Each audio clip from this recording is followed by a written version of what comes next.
Setiap tanah punya cerita, dan di balik cerita itu ada para pejuang yang rela berkorban demi bangsa. Selamat datang di Jejak Para Pejuang.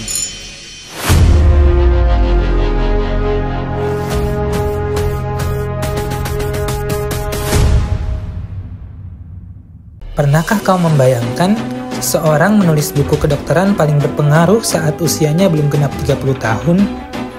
Inilah kisah Ibnu Sina, jenius yang menerangi zaman kegelapan hanya dengan pena dan pemikiran.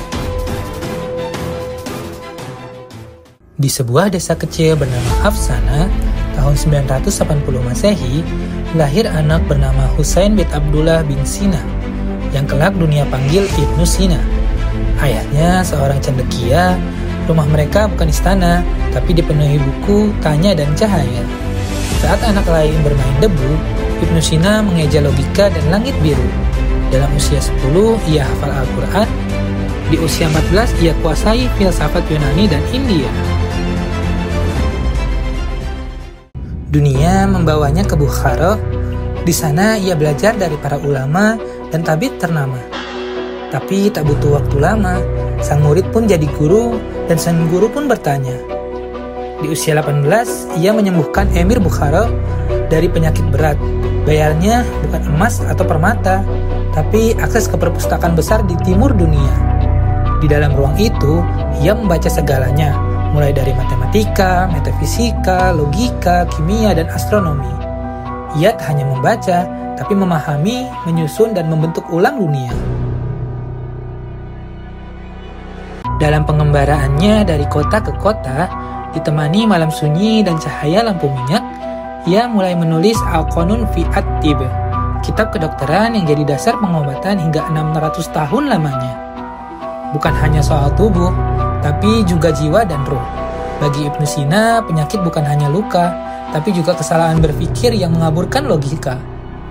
Ia pun menulis kitab Al-Shifa, ensiklopedia filsafat, logika, musik, dan fisika, karya yang menjembatani timur dan barat, dari padang pasir hingga ke perpustakaan Eropa yang padat. Tapi jenius tak selalu disukai dunia.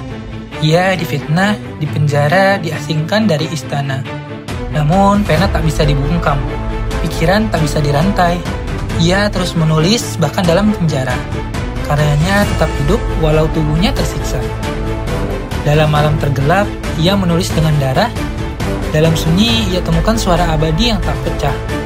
Ia tahu, ia bukan abadi, tapi ilmu bisa jadi warisan sejati. Tahun 1037, di kota Hamadan, ia wafat dalam usia 57 tahun. Tapi pikirannya tak pernah mati. Bukunya jadi jembatan dunia dari masa lalu menuju masa kini. Ibnu Sina bukan hanya ilmuwan, tapi pemimpi yang berani berpikir melawan zaman. Ia membuktikan bahwa ilmu bukan milik satu bangsa, tapi warisan untuk seluruh manusia. Ya, hari ini kita mengenal sains dan filsafat. Jangan lupa jejak sang pemikir yang hebat. Follow Jejak Para Pejuang untuk kisah tokoh-tokoh yang tak hanya hidup, tapi menerangi zaman. Karena setiap pemimpin sejati pernah jadi pembelajar yang tak kenal henti.